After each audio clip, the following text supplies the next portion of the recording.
अचानक ticket final हो गया, कई लोगों को ये पता चल नहीं रहा। सबसे पहले मैं आपके चैनल को धन्यवाद देना चाहूँगा और मैं अपने शीर्ष नेतृत्व का बहुत बहुत आभार व्यक्त करता हूँ जिन्होंने हमारी बहू आयशा साकिब बिन हिलाल के ऊपर भरोसा जताया है। मैं अपने शीर्ष नेतृत्व को ये यकीन दिलाना चाहता हूँ कि इस जनपद में कोपागंज नगर पंचायत से हमारी बहू आयशा साकिब बिन हिलाल समाजवादी पार्टी का परचम 13 तारीख को लहरा देंगे।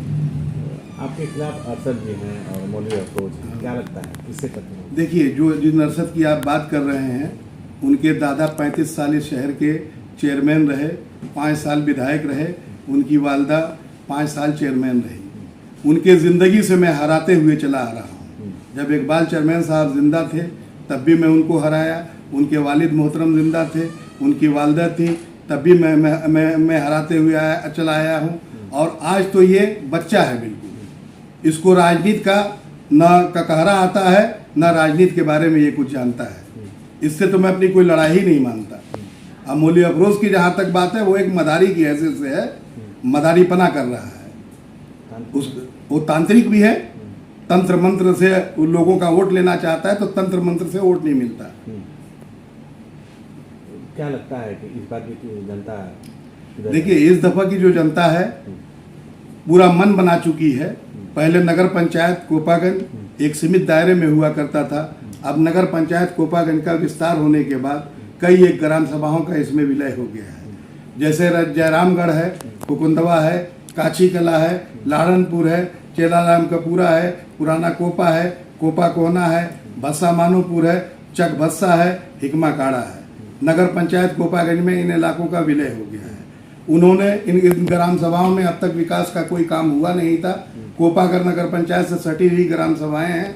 हमारे विकास को देख करके वो हमारे ऊपर भरोसा और यकीन करते हैं और वो हमें भरोसा दिला रहे हैं, हमारी बहू को भरोसा दिला रहे हैं, हमारे बच्चे साकिब बिन हिलाल को भरोसा दिला रहे हैं। जिस तरीके से आपके वालिद मोहतरम नगर पंचायत का विकास किए हैं, मुझे उम्मीद और आशा है कि आप भी इन इलाकों में जहाँ नाली नहीं है, जहाँ खड़ंजा नहीं है, जहाँ मार्ग प्रकाश की व्यवस्था नहीं है, जहाँ पेयजल की सुविधा नहीं है, उन सारी सुविधाओं को दे करके इस नगर पंचायत को पूरी तरीके से विकसित करके दिखाएंगे। ये आपके ऊपर हमें भरोसा और यकीन है और मुझे यकीन है कि आने वाली 11 तारीख को अपना बहुमूल्य वोट दे करके नगर पंचायत कोपागंज की आवाम हमारी बहू आयशा साकिब हिलाल को भारी बहुमत से जिता करके नगर पंचायत कोपागंज का चेयरमैन बनाएंगी और वो मेरे नक्शे कदम पे चल करके विकास को और ऊंचाई और बुलंदी तक लेकर के जाएंगी, ये यकीन दिलाना चाहता हूँ।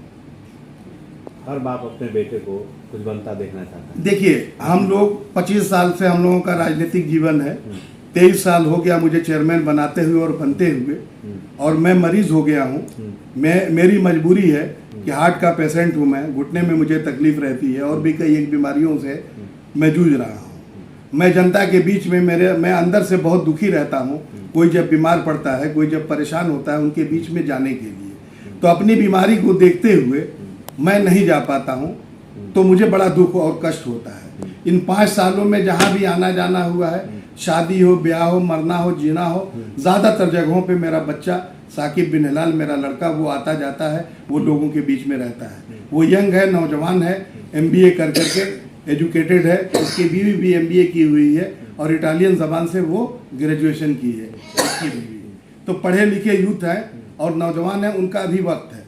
25-30 साल वो लोगों के बीच में अपना कीमती समय दे सकते हैं और काम कर सकते हैं। मेरा मकसद ये नहीं है कि मैं उनको चेयरमैन बना करके लोकसभा का चुनाव लड़ना चाहता हूं, चाहे विधानसभा का चुनाव लड़ना चाहता हूं। मैं उनको मार्गदर्शन हमेशा देता रहूंगा और जो कुछ जब मेरी जनता, मेरी आवाम ने मुझे जो इज्जत दी है, जो शोहरत दी है, मैं हमेशा उनका मान सम्मान बढ़ाऊंगा और अपने बच्चे को विकास के रास्ते पे चलने के लिए जो मैंने संस्कार दिया है उसको बताऊंगा और उसको पीछे से बैकिंग करता रहूंगा। चुनाव जहां तक विधानसभा लोकसभा लड़ने की बात है तो ये साकिब की मंजिल कोई नगर पंचायत नहीं है, उम्र उसकी लड़ने की है। मैंने सत्ता का हस्तांतरण होने जा रहा है और उसको वो राजनीति नहीं करना चाहता था। मैंने उसको प्रेशर डाल करके राजनीति में आने के लिए मजबूर किया। नहीं, घर ही सब कुछ नहीं होता है। जब पेट पालना तो पालने के लिए तो जानवर भी अपना पेट पाल लेता है। इंसान तो वो है कि जो दूसरों के लिए भी है।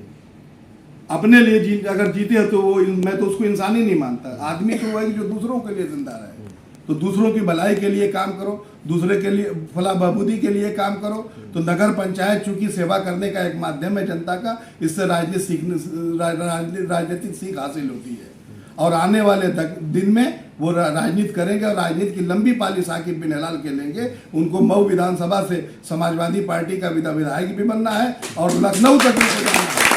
और अवसर मिला तो मैं नहीं, विधानसभा का चुनाव साकिब बिन हलाल लड़ेंगे।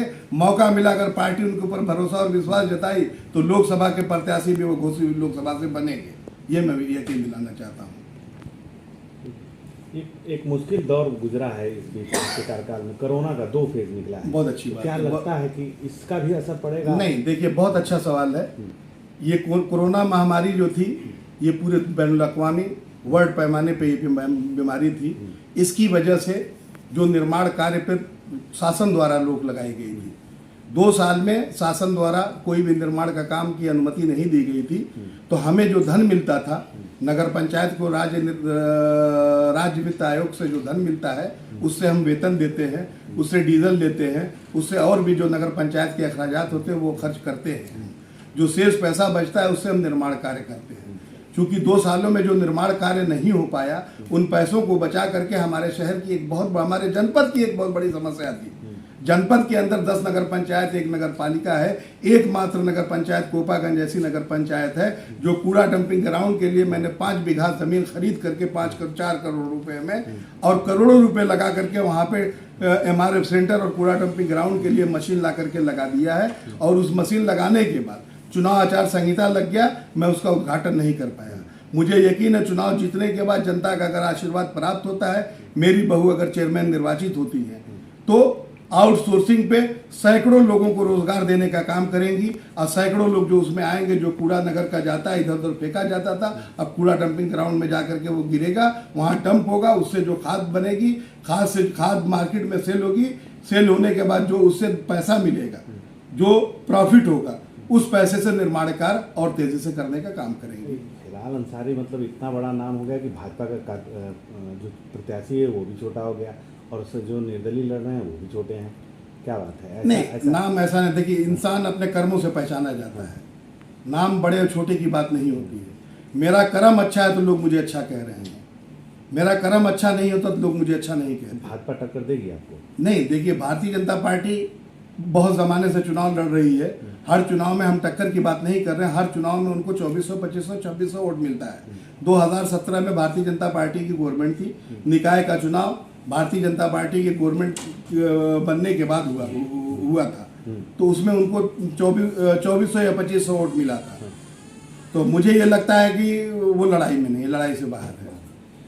कोई ऐसा काम 5 बता दीजिए जो छूट गए हों, जो आप बहुत करना चाह रहे हैं और वो आने वाले फेज में उसको करना चाहेंगे। देखिए, हमारा अहम बुनियादी जो काम है नगर पंचायत का, मूलभूत जो सुविधा होती है कि लोगों के घरों तक पानी पहुंच जाए, तो 60 किलोमीटर पाइपलाइन द्वारा लोगों के घरों में पानी पहुंचाने के लिए 4 ओवर हेड टैंक सेंक्शन करवा करके मैं रखा हूं और वो उसके लिए धन भी उपलब्ध है हमारे नगर पंचायत में, और वो मैं नहीं करा पाया, समय का अभाव था और चुनाव आचार संहिता लग गया। तो मैं आने वाले वक्त में अगर मौका अवसर मिलता है मुझे तो उस काम को मैं करवा करके हर घर तक पानी पहुंचाने का काम करूंगा। ये मैं पहली प्राथमिकता है।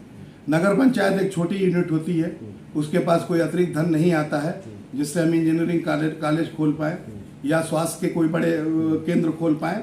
हम माननीय मंत्री जी हमारे जनपद के हैं, बहुत अच्छे इंसान हैं, मेरे आदरणीय है, मैं उनका सम्मान और आदर करता हूं और मैं अपनी जनता के लिए, अपनी आवाम के लिए, अपने आदर्श नगर पंचायत के लिए उनसे जनता की बात को ले आकर के कहूँगा कि हमारे नगर पंचायत में एक बेहतरीन इंजीनियरिंग कॉलेज, मेडिकल कॉलेज की स्थापना करें।